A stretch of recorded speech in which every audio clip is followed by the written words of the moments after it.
Hello दोस्तों, कैसे हैं आप सभी लोग। मैं आप लोग का अपने चैनल पर स्वागत करता हूं। देखिए, आज हम लोग का विषय जो है वैकल्पिक विषय इतिहास में। आज हमने उसी श्रृंखला में अभी हमने आपको पीछे वीडियो में बाबर के बारे में बताया था। आज हम बात करेंगे एक ऐसे टॉपिक पे जिससे प्रश्न हमेशा कमोवेश पूछा ही जाता है, और उसी टॉपिक पे आज हमारी चर्चा होगी। हमारा जो टॉपिक है आज का कि शेर शाह को कैसे आप अकबर का पूर्वगामी मानते हैं, या शेर शाह अकबर का कैसे मार्गदर्शक था। मतलब यहां पे ये है कि शेर शाह सूरी अकबर का पथ प्रदर्शक था। ठीक है, या पूर्वगामी था।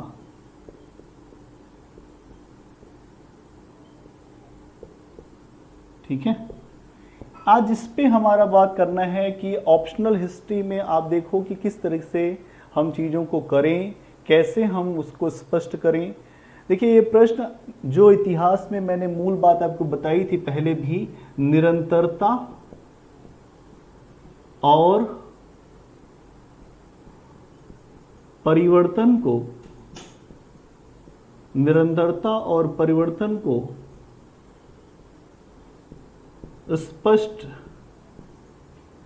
स्पष्ट दिखा रहा है कि यहां पे आपको अगर ये पता हो कि पीछे क्या हुआ है, तभी आप इस प्रकार के प्रश्न का उत्तर दे पाएंगे, अन्यथा आपको प्रश्न का उत्तर देना आपके लिए समस्या रहेगा। देखिए, एक चीज ये समझिए कि कैसे शेर शाह अकबर का अग्रगामी था। कुछ डायमेंशन है, मैं आपको बताता हूं। एक पूरा लेक्चर पहले हम देते हैं, फिर कुछ बातें होंगी हम फ्रेम कर देंगे। देखो, शेर शाह सूरी मध्यकाल का एक ऐसा शासक है जो बहुत ही आगे की सोच वाला है, अग्रगामी सोच का है, और एक महत्वपूर्ण शासक था। इसने अपने समय में, चाहे वो भू राजस्व व्यवस्था हो, चाहे वो शासन प्रबंध हो, चाहे वो न्याय व्यवस्था हो, चाहे वो जन कल्याण के कार्य हो, आप जितने भी कार्य देखोगे शेर शाह सूरी के, वो बहुत ही महत्वपूर्ण कार्य हुए।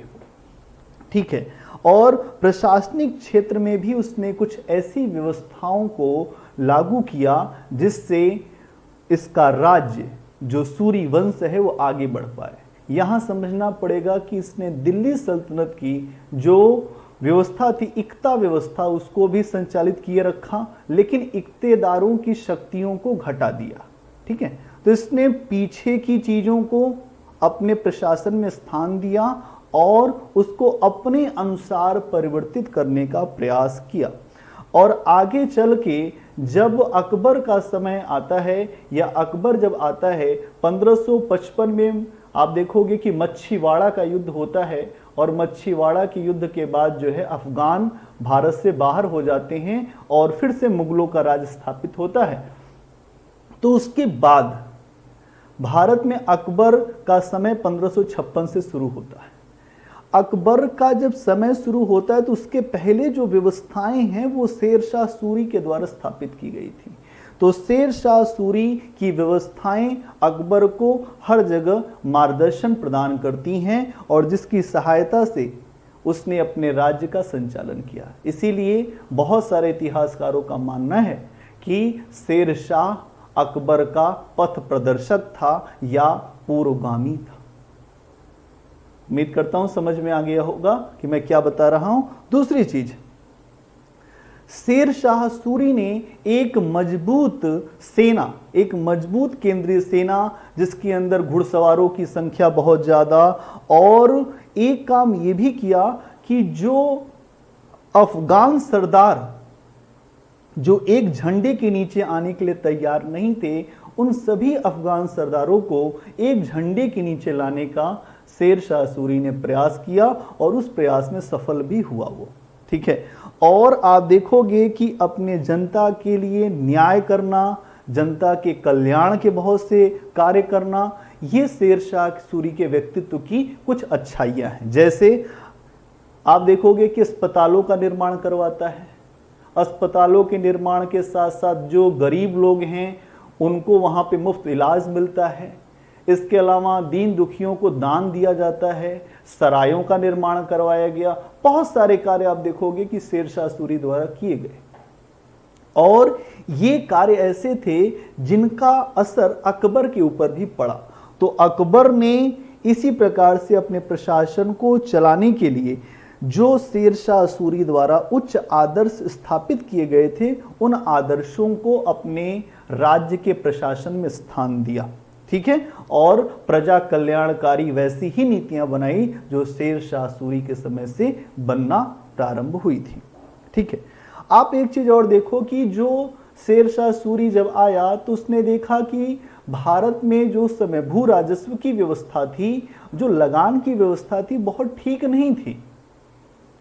एक चीज यहां यह भी समझना कि शेरशाह सूरी के बचपन का समय जो बीता था वो सासाराम में बीता था, और उसके पिता थे हुसैन खां जो थे उनका आप देखोगे कि हुसैन खां का एक सासाराम की जागीरदारी उनके पास थी। तो बचपन में शेरशाह ने उस जागीर में काम किया था, तो वो पूरी बातों को समझता था कि राजस्व को किस तरह से लाया जाए और किस तरह से राजस्व को बढ़ाया जा सकता है। तो शेरशाह सूरी ने राजस्व को बढ़ाने के लिए बहुत सारे प्रयास किया। सबसे पहला प्रयास तो आप देखोगे कि उसने जितनी जमीन थी उनका पहले सर्वेक्षण कराया, और सर्वेक्षण कराने के बाद जो है जमीनों को 3 हिस्सों में बांट दिया। एक तो अच्छी क्वालिटी, एक अच्छी श्रेणी की भूमि, दूसरी मध्यम श्रेणी की भूमि, और तीसरी निम्न श्रेणी की भूमि। तो यहां पर इस तरह से करने के बाद जो है उसको एक निश्चित राजस्व, एक निश्चित उसको समय पे लगान की प्राप्त हुई। तो यहां आप देखोगे कि इसने पूरा एक सिस्टम बनाया था राजस्व को लेकर, और उत्पादकता के आधार पर कि किस जमीन पर कितना उत्पादन होगा, और उत्पादन के लिए शेरशाह ने किसानों को भी बहुत सहयोग दिया था। इसने किसानों को कहा कि अगर हम आपको तकावी ऋण दें, तकावी ऋण क्या होता था? एक ऋण होता था कि आप उत्पादकता को बढ़ाने के लिए किसानों को हल, बैल और उनको जो बीज खरीदने के लिए एक ऋण की जो व्यवस्था होती थी उसको कहते थे तकावी ऋण।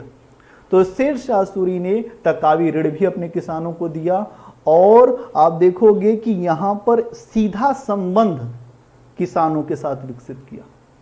सीधा संबंध का मतलब क्या हुआ कि रैयतवाड़ी व्यवस्था क्या होती है कि जहां रैयत और राज्य के बीच में कोई मध्यस्थ न हो, वहां पे रैयतवाड़ी व्यवस्था होती है।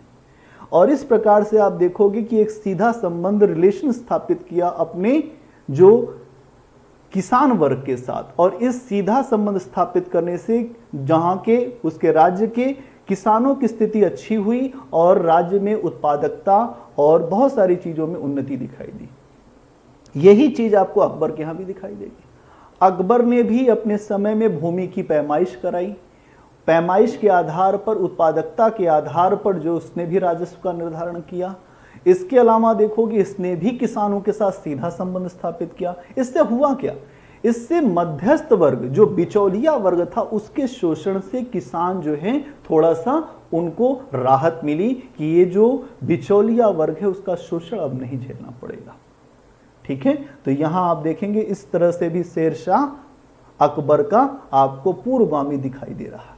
इसके बाद आप देखोगे कि शेरशाह ने राजपूतों के खिलाफ एक संघर्ष छेड़ा था। आप जानते हैं कि शेरशाह का समय 1540 से 1545 के मध्य रहा है, और उस समय उसने राजपूतों के खिलाफ संघर्ष छेड़ा और बहुत सारे राजपूत राजाओं को पराजित भी किया, लेकिन वो राजपूतों को पूरी तरह से दबाने में सफल नहीं रहा। और सफल नहीं रहा इसलिए उसने राजपूतों को ये कहा कि आप मेरी अधिकारता मान लो, आप अपने अपने क्षेत्र में शासन करो, कोई समस्या नहीं है। मतलब एक प्रकार से राजपूतों के साथ मेल जोल और उनको भी, उनके अस्तित्व को भी स्वीकार किया शेरशाह ने। आगे चल के अकबर के यहां आप देखोगे कि राजपूतों के साथ एक मित्रवत संबंध, एक राजपूत मुगल मैत्री संधि की स्थापना होती है और जो मुगलों को भारत में एक स्थायी आधार प्रदान करने का प्रयास हो जाता है। इसीलिए मुगल लंबे समय तक भारतीय स्थानीय शक्तियों का समर्थन पा सके और उनका राज्य मजबूत हो पाया। तो इस प्रकार भी देखोगे राजपूतों के मामले में भी कुछ हद तक आपको शेरशाह अकबर का अग्रगामी दिखाई देता है। एक चीज और बताता हूं, देखो इसमें क्या है कि शेरशाह सूरी जो है वो कभी भी, चाहे जितनी विपरीत परिस्थिति आ जाए, कभी घबराता नहीं था। परिस्थितियां कितनी भी खराब हो जाएं, शेरशाह ने कभी साहस का साथ नहीं छोड़ा। और ये चीज आपको अकबर के यहां भी दिखाई देगी कि अकबर ने भी कभी परिस्थितियों से घबराकर साहस को नहीं छोड़ा। आप जानते हैं कि 1556 में जब अकबर बादशाह बना भारत का, तो 1556 से 1560 का जो समय था वो बैरम खां के संरक्षण काल का समय था, जिसमें अकबर के ऊपर पूरा बैरम खां का सिक्का चल रहा था। एक प्रकार से बैरम खां का नियंत्रण था, लेकिन अकबर ने साहस नहीं छोड़ा और बैरम खां से मुक्त होने का प्रयास किया और मुक्त भी हो गया। बाद में देखोगे कि 1560 के बाद से 4 साल तक एक पर्दा शासन चला जो महामनगा का, उससे भी अकबर मुक्त हुआ। तो इस प्रकार अकबर भी विपरीत परिस्थितियों में कभी भी हार नहीं माना और शेरशाह सूरी के यहां भी आपको यही दिखाई देता है। अच्छा, शेरशाह सूरी को और देखो कि भारतीय जो धार्मिक जो समूह थे, उनके जो उत्सव थे, उसने ये कहा कि सभी लोग अपने उत्सव मनाइए, कोई समस्या नहीं है, धार्मिक कार्य करने की सबको आज़ादी दी कि आप अपने धर्म के अनुसार आचरण करिए, और जनता को एक प्रकार से सहूलियत प्राप्त हुई और कोई धर्म के आधार पर भेदभाव शेरशाह सूरी के राज्य में भी, उसके शासनकाल में नहीं दिखाई देता। इसी का ही एक अधिक विकसित रूप आपको अकबर के यहाँ दिखाई देगा सुलह ए कुल की नीति में, जहां अकबर भी सभी वर्गों के साथ एक समानता का व्यवहार करता है और सबको लेकर साथ चलने की बात करता है कि हम सभी जितने भी वर्ग हैं सबको साथ लेकर चलेंगे। ठीक है, और अगर जब आप इन सभी कार्यों को देखते हो तो आपको लगेगा कि शेरशाह जो है अकबर का पूर्वगामी है। ठीक है, अगर तो यहां पर आपने देखा कि वो अग्रगामी भी है और पथ प्रदर्शक भी है, क्योंकि शेरशाह ने अकबर के सामने अनेक सकारात्मक कार्य करके दिखाए थे, जिन सकारात्मक कार्यों को अकबर ने अपने समय में फॉलो किया और वो उससे भी आगे बढ़ गया। कहीं ना कहीं शेरशाह के जो उसने एक लाइन खींची थी, अकबर उससे भी आगे बढ़ गया। कैसे? आप देखोगे कि शेरशाह तो योग्य था ही, लेकिन अकबर ने एक महानता की जो बात आप कहते हैं अकबर महान, तो वो महान क्यों था?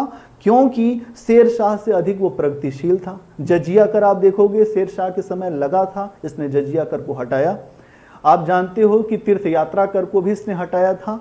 तो जजिया कर, तीर्थ यात्रा कर, और ये बहुत सहिष्णु था, उदार था अकबर, और एक योग्य प्रशासक तो था ही। आप देखो कि जिन क्षेत्रों में शेरशाह बहुत अच्छा नहीं कर पाया था, अकबर ने उन सभी क्षेत्रों में बहुत अच्छा करके दिखाया। इस प्रकार आप देखो तो शेरशाह सूरी का ही एक विकसित उन्नत संस्करण आपको अकबर के रूप में दिखाई देता है। तो क्या बात समझ पाए आप कि शेरशाह सूरी और अकबर के मध्य क्या समानता है? क्यों हम उसको पथ प्रदर्शक के रूप में मान सकते हैं कि अकबर का पथ प्रदर्शक शेरशाह सूरी था? क्या एक फ्रेम कर लें? एक फ्रेम कर लें जिससे आपको थोड़ा आइडिया रहेगा कि कैसे क्या क्या हुआ। पहले चीज तो ये आपको समझना पड़ेगा कि जो शेरशाह सूरी है, शेरशाह सूरी मध्यकाल का महत्वपूर्ण शासक है। महत्वपूर्ण शासक है जिसने राजस्व, प्रशासन, न्याय व्यवस्था,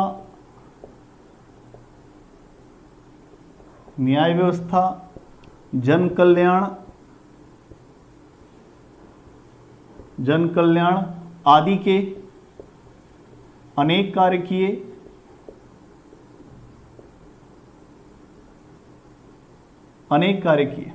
ठीक है, ये आपने देखा कि हर जगह उसने एक अच्छा कार्य करके दिखाया। तो इससे क्या हुआ कि यहां पर आप देखोगे कि इसलिए अनेक इतिहासकार ये मानते हैं कि इन्हीं कार्यों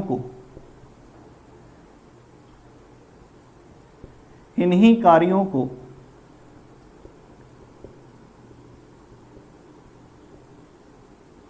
अकबर ने आगे बढ़ाया, इसलिए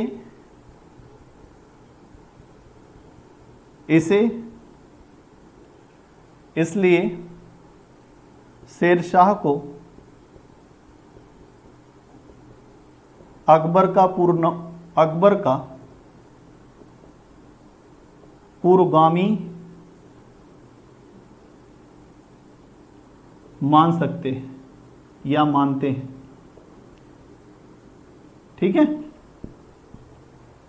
इसलिए मानते हैं कि जो उसने अपने राजस्व में, प्रशासन में, न्याय में, जन कल्याण आदि क्षेत्रों में जो भी कार्य किए, उसके आधार को ही अकबर ने आगे चल के इन्हीं चीजों पर काम किया, जिससे हम मानते हैं कि वो पथ प्रदर्शक था।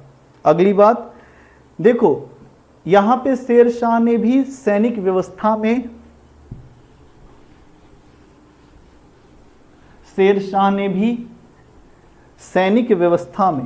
अब देखो, शेरशाह ने सैनिक व्यवस्था पर विशेष ध्यान दिया।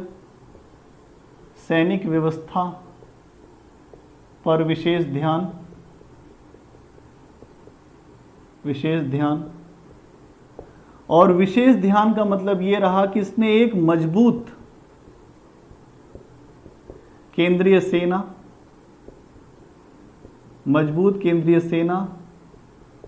उन्नत प्रशिक्षण, उन्नत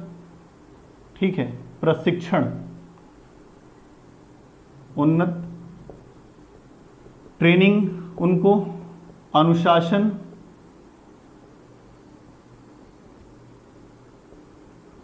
अनुशासन आदि पर बल दिया।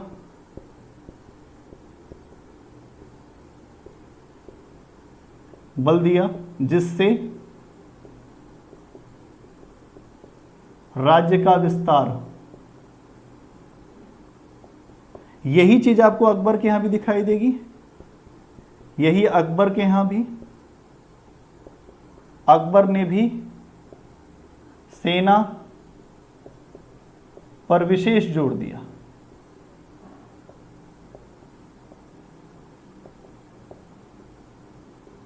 ठीक है, अकबर ने भी सेना पर विशेष जोर दिया। तो आप ये समझ सकते हैं कि यहां पर इस तरह से शेरशाह जो है अकबर का पूर्वगामी रहता है। ठीक है, आप देखोगे कि एक कुशल और सक्षम सेना की जो बात शेरशाह के समय से हुई थी, वही कुशल और सक्षम सेना जो है, कुशल प्लस सक्षम सेना की बात अकबर के समय में भी आई कि कुशल सेना होनी चाहिए, सक्षम सेना होनी चाहिए। तो इसकी बात होने लगी।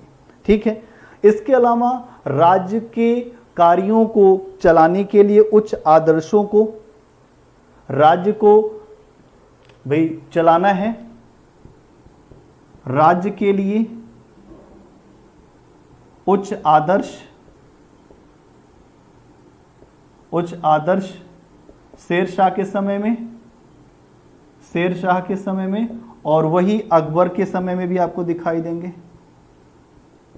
अकबर के समय में भी न्याय हो, चाहे वो राज्य का संचालन हो, सब में एक उच्च आदर्श की बात आपको दिखाई देगी, जो शेरशाह के समय से ही उच्च आदर्शों को लेकर आपको चीजें दिख रही हैं। जन कल्याण की बात जो हो वो भी शेर शाह के समय में है, और फिर अकबर के समय जो है आप देखोगे कि प्रजा के कल्याण की चीजें भी दिखाई देती हैं। प्रजा कल्याणकारी कार्य, प्रजा कल्याणकारी कार्य पहले भी हैं और अकबर के समय में भी आपको इसमें और उन्नति दिखाई देती चली जाती है। ठीक है, तो ये चीज आपको समझ पा रहे होंगे।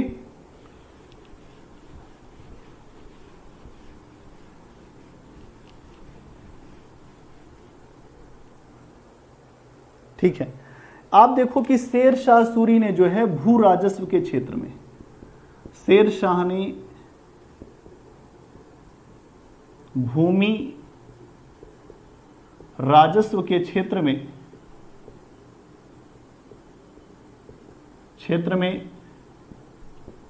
महत्वपूर्ण सुधार किए थे। महत्वपूर्ण सुधार किए थे और इसके लिए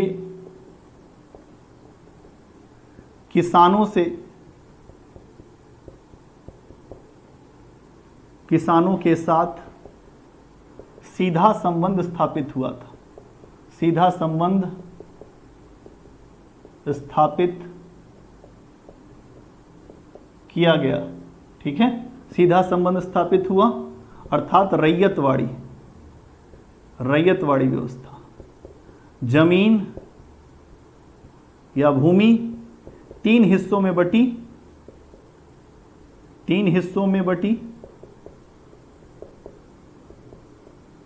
ठीक है, उत्पादकता के आधार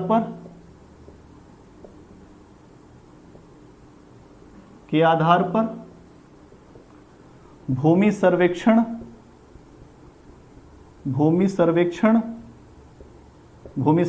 हुआ, फिर कर का निर्धारण किया गया, फिर कर का निर्धारण हुआ।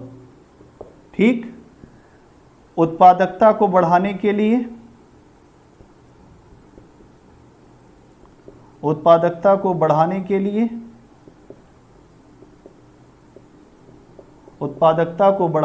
आप देखोगे कि तकावी ऋण दिए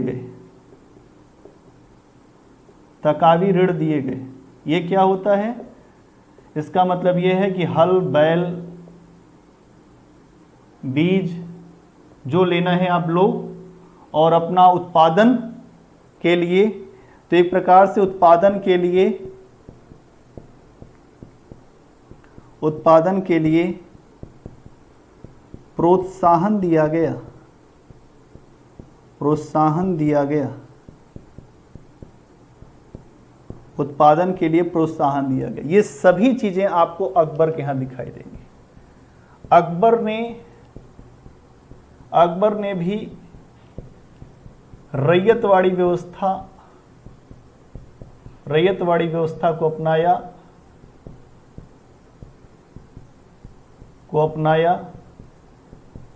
भूमि सर्वेक्षण कराया। ठीक है, उसके बाद राजस्व का निर्धारण हुआ। तो इस प्रकार आप देखते हो कि अकबर का जो पूर्वगामी जो है वो शेर शाह सूरी ठहरता है, क्योंकि बहुत सारी चीजें जो हैं उसी तरह से अकबर द्वारा अपनाई गई जिस तरह से शेर शाह सूरी अपने यहाँ भूमि का वर्गीकरण कर रहा था। तो इस प्रकार आपको ये लगेगा कि शेर शाह सूरी अकबर का एक मार्गदर्शक था। उससे पहले एक ऐसी सड़क तैयार करके गया था जिस पे अकबर चला। ठीक है, ये बात समझ गए होंगे।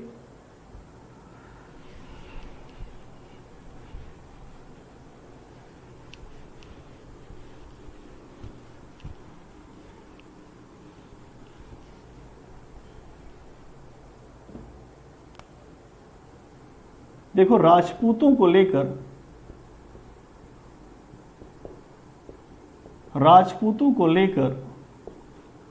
शेर शाह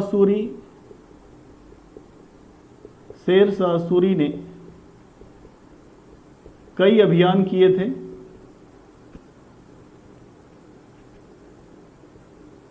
कई अभियान किए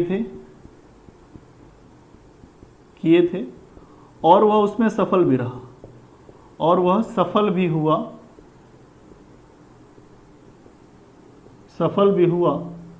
किंतु पूरी तरह से दबा नहीं पाया था। ठीक है, पूरी तरह से दबा नहीं पाया था। और जब पूरी तरह से ये नहीं दबा पाया तो उसने ये कहा कि आप अधीनता स्वीकार करो, अधीनता स्वीकार करो और अपना प्रशासन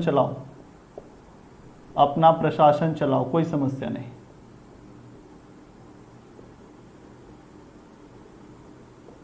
यही चीज आपको अकबर के यहां ये और विकसित रूप में दिखाई देगा। अकबर के यहां और विकसित रूप में दिखता है। विकसित रूप में कैसे? राजपूत मुगल मैत्री संबंध होता है, उसमें आप ये चीज देख सकते हो। मैत्री संबंधों में ये चीज आपको दिखाई देगा कि जो मैत्री संबंध है उसमें ये चीज आपको दिखेगा कि कैसे मैत्री संबंध हुआ। और उसमें यही कहा गया कि आप हमें जो मुगल बादशाह को, पहले तो ये मानो कि सुप्रीम मुगल बादशाह है और मुगल बादशाह को ही आपको हर जगह स्वीकार करना पड़ेगा। इसके बदले में मुगल बादशाह आपके राज्य की रक्षा करेगा, आपके वंश की रक्षा करेगा और आपके वंश की रक्षा के साथ साथ आपके हितों को भी संरक्षित करेगा, लेकिन आपको हमें सर्वोच्च शासक मानना पड़ेगा। ठीक है, तो ये देखो, ये आपको यहां पर बहुत अच्छे तरह से समझ में आ रहा होगा कि किस तरह से अकबर का पूर्वगामी शेरशाह है। अगला पॉइंट बनाते हैं। देखिए, इतिहास में अगर आपको पता है, सीक्वेंस पता है, तो कुछ भी इसमें प्रॉब्लम नहीं है। और सीक्वेंस में अगर प्रॉब्लम है तो आप रटते रह जाइए, इतिहास में कुछ लिख नहीं पाएंगे। इतिहास में लिखने के लिए पहले तो पूरी बात शिद्दत से आपको जानकारी होनी चाहिए, आप जानते हो तब आप लिख पाओगे। थोड़ी थोड़ी बातें हर व्यक्ति जानता है, लेकिन उसमें पूरी बात जब तक नहीं आएगी तब तक आपको पूरा आंसर लिखने में एक आधार नहीं मिल पाएगा। ठीक है, आगे आप देखोगे कि शेरशाह जो है, शेरशाह किसी भी परिस्थिति में साहस वो नहीं छोड़ता था। और यही चीज आपको अकबर के यहां दिखाई देगी। मैंने सारी कहानी बताई अभी। अकबर के यहां भी यही चीज, अकबर के यहां भी आपको यही चीज दिखाई देगी। ठीक है,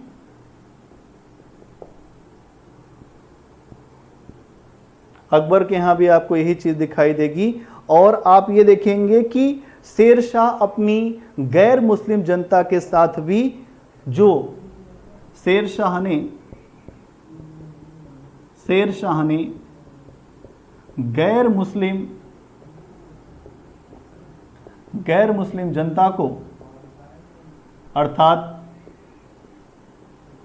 हिंदू जनता, गैर मुस्लिम जनता को उसके धार्मिक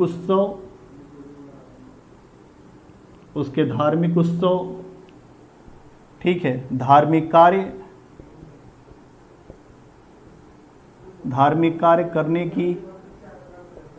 करने की छूट प्रदान की, धार्मिक कार्य करने की छूट प्रदान की। ठीक है, एक प्रकार से आप देखोगे कि यहां पर स्वतंत्रता की बात है कि अकबर ने स्वतंत्रता प्रदान किया अपनी आम जो गैर मुस्लिम जनता थी उनको।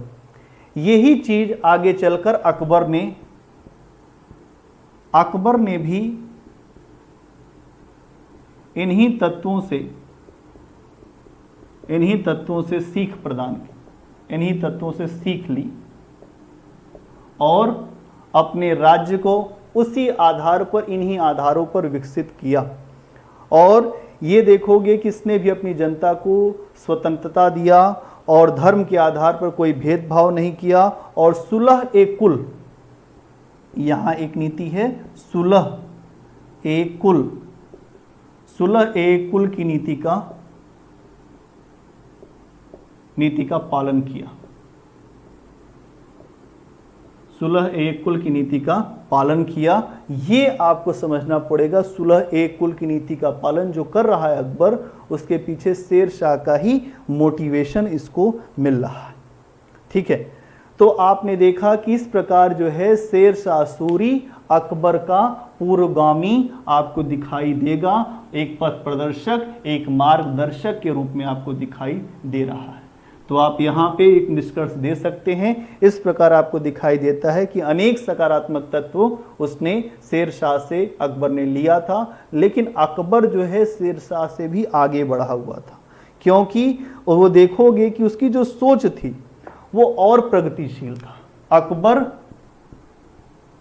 ज्यादा प्रगतिशील था, ज्यादा प्रगतिशील, सहिष्णु, ठीक है, ज्यादा प्रगतिशील था, सहिष्णु था, उदार था, उदार एवं योग्य प्रशासक था। ठीक है, और इसने वे कार्य भी किए जिसे शेर शाह नहीं कर पाया था। तो मुझे लगता है कि आप अब इस बात को बहुत अच्छे तरीके से समझ पाए होंगे कि किस तरह से शेर शाह सूरी अकबर का पूर्वगामी था।